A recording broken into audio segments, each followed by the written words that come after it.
전지적 트레이더 시점으로 돌아왔습니다. AP 투자연구소의 이호수입니다. 자, 오늘은 개인 투자자분들의 풀리지 않는 난제, 고점에서 매도하는 방법을 좀 말씀을 나누어 볼까 하는데, 사실 객관적으로 고점을 때려 맞추는 방법이란 건 없습니다. 그리고 보유 종목이 뭐 상한가를 갔다고 하더라도 그 상한가 캔들은 우리를 위한 캔들이 절대 아니에요. 하지만 여기서 중요한 건 뭐냐? 이 수급의 힘과 내용들을 조금만 이해하고 분석을 해본다면 그 수급의 힘을 이용할 수 있는 방법들이 분명히 있기 때문에 오늘은 그런 내용들을 가장 쉽게 잘 설명해 줄 수 있겠다 판단한 전문가 한 분을 모셨습니다. 인사 한번 해주시죠. 안녕하세요. AP투자연구소의 김하진 멘토입니다. 반갑습니다. 첫 출연인데 너무 건방지게 약간 이렇게 거슬려가지고 하는 거 아닙니까? 좀 뱃살을 좀 가리려고. 네. 나름의 의미가 있었군요. 네.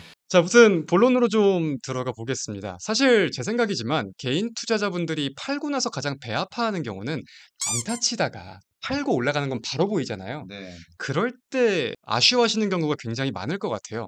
그래서 이 단타를 볼 때 우리가 조금 매도를 하려면 어떤 관점들을 가지면 좋겠습니까? 자, 우선은 단기적인 관점에서 이 분봉 캔들을 이용하는 방법에 대해서 좀 설명을 드려볼 건데요.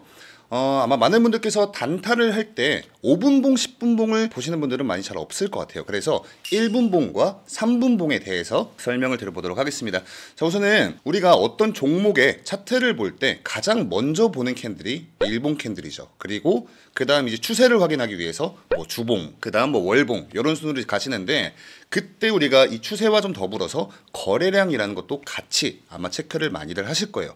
근데 단기적인 관점에서 단타를 치실 때 1분봉 그리고 3분봉에서의 거래량은 잘 확인 안 하십니다. 그냥 쭉쭉 가네, 아니면 이 호가 잔량에 매도 잔량이 많은지 매수 잔량이 많은지 이런 것들은 체크를 하시지만 거래량은 체크를 안 하신다. 왜 그러는지 모르겠다. 네, 그래서 사실 좀 당연한 부분인데, 우리가 뭐 일봉도 그렇고 뭐 주봉도 그렇고 월봉도 그렇고 다 거래량 보시면서 단기적인 관점에서는 사실 좀 뭐랄까 판단을 좀 잘 못하시는 거죠.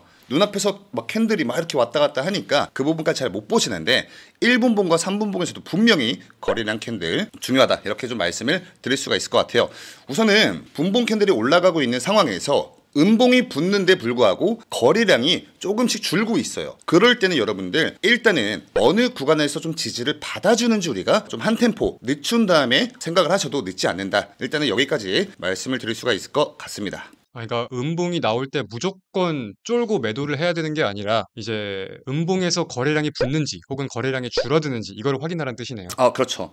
만약에 음봉이 출현했는데 거래량이 같이 붙어준다, 이런 상황에서는 누군가 많은 물량들을 던지면서 매도를 하면서 물량을 출회를 하면서 누군가 빠져나오는 그런 시그널이다, 우리가 이렇게 좀 볼 수가 있기 때문에 좀 위험할 수가 있다라고 좀 말씀을 드릴 수가 있겠습니다. 근데 반대로 이제 떨어지는 건 떨어지는데 매도 물량이 많이 안 나오면은 이거는 약간의 뭐 험해도라던가 개미털기라던가 그런 가능성이 높아지는 거니까. 그렇죠. 그래서 추가 상승에 대한 기대를 더 해볼 수가 있는 거네요. 네, 맞습니다. 알겠습니다.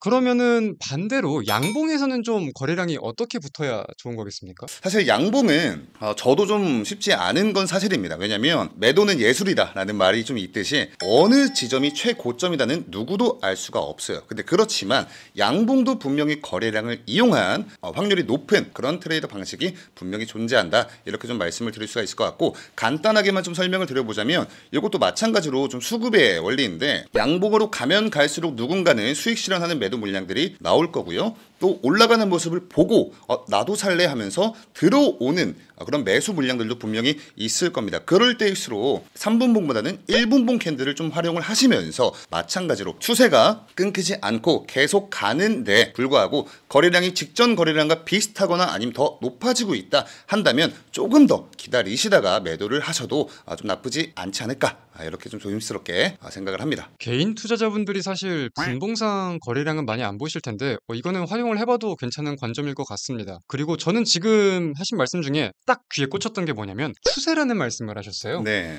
이 종목이라는 게 사실 아무리 강한 모멘텀이 있다고 해도 이렇게 일자로 올라가는 종목이라는 건 100개 중에 뭐 한 개 있을까 말까잖아요. 항상 종목의 사이클이라는 걸 타고 그게 일봉이든 분봉이든 그렇게 올라가는 거기 때문에 이게 이평선이 되었던 뭐가 되었던 어떤 추세에 어떤 지지가 이어지는지 이런 것들을 보면서 분봉상 거래량을 확인하면은 우리가 매도를 할 때 좀 더 큰 수익폭을 가져올 수 있지 않을까라고 생각을 합니다.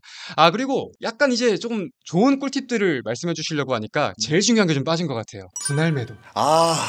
네, 여러분들 모든 매수와 매도는요 분할이 습관화가 되셔야 합니다.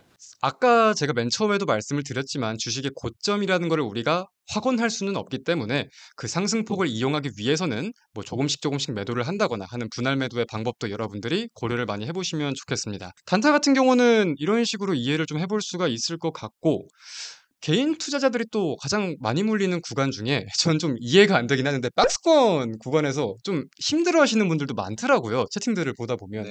좀 이런 것들은 어떻게 생각을 하십니까? 사실 제 관점에선 가장 답답한 포인트 중에 하나이지 않을까. 왜냐면 사실 이 박스권 매매만큼 가장 좀 많은 힌트들이 담겨 있는 매매 방식은 없거든요. 왜냐면 이 매매도 그렇고 아까 이제 우리가 계속해서 이제 추세를 이야기를 하고 있는데 이 박스권 내부에서 엄청나게 많은 추세들이 공통적으로 나타나고 있습니다. 그렇기 때문에 박스권을 형성을 하고 있는 겁니다.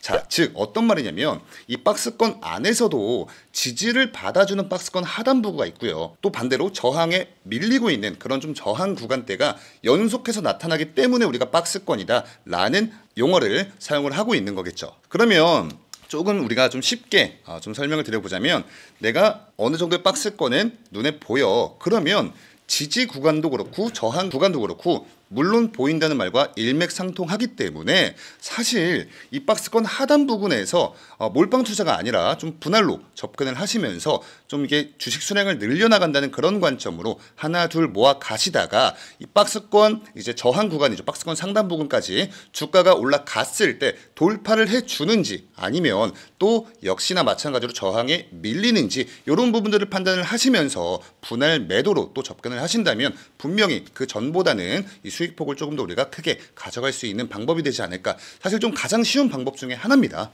그렇죠. 결국은 박스권이라는 건 지지에서 사고 저항에서 파는 게 가장 기본적인 관점인데, 이제 아무래도 막상 내가 사고 나서 저항까지 가면은 이번에는 돌파할 것 같기도 하고 해서 이게 안 되는 경우가 많죠. 너무 어렵게 생각하지 않았으면 좋겠습니다. 그리고 박스권에서 이제 이런 관점들도 생각해 보시면 좋을 것 같아요. 사실 저는 개인적으로 박스라는 거를 이미 알았을 때에는 박스가 위든 아래든 무너질 확률이 높다고 생각을 하거든요. 개인한테 쉽게 기회는 절대 안 온다라고 생각을 하기 때문에. 그래서 이게 박스권을 돌파하기 전에는 그 시그널이라는 게 항상 있어요. 원래는 예를 들어서 고점을 찍고 항상 바로 떨어지거나 고점에서 장대 음봉이 항상 나왔다거나 하는 패턴들이 있었는데, 어느 순간 고점에서 버텨. 그리고 상단 윗꼬리가 나오는 것 같아. 이런 시그널들이 보인다면은 이거는 전량을 매도하는 게 아니라 절반 물량에 대해서는 상단 돌파의 기대감을 가지고 가져가 본다거나 우리가 다양한 대응 방안, 다양한 시나리오를 따져볼 수가 있는 거겠죠. 좀 맞는 말일까요? 네. 정말 정확하게 잘 표현해 주셨던 것 같아요. 알겠습니다. 자, 그리고 개인 투자자분들의 끝나지 않는 항상 싸움거리가 되는 논란거리가 있어요. 이게 뭐냐면은 뭐 쌍봉이라고도 부르고 다양한 표현들이 있는데, 전고점 근처까지 주식이 상승했을 때 있잖아요. 네. 이때는 사실 10명 중에 5명은 파는 게 맞다고 하고, 누군가는 아니다, 이거는 기다려봐야 된다, 이렇게 말씀하시는 분들이 있고, 굉장히 다양한 변수들이 많습니다. 이런 건 좀 어떻게 생각을 하십니까? 그렇게 지금 현재 굉장히 다양한 뭐 의견들, 다양한 변수들이 존재를 하는 것 자체가 다양한 케이스들이 있었기 때문이다라고 좀 생각이 되고 있는데, 사실 뭐 정답이란 건 없겠죠. 정답은 없지만 네. 정말 쉽게 꿀팁을 하나 주셨으면 좋겠습니다. 저의 이제 경험을 좀 기반으로 해서 말씀을 드려보자면, 저는 사실 이 전고점 돌파 유무, 이게 돌파가 될까 아니면 되지 못할까는 사실 그 재료의 좀 사이즈를 많이 좀 고려를 하는 그런 편입니다.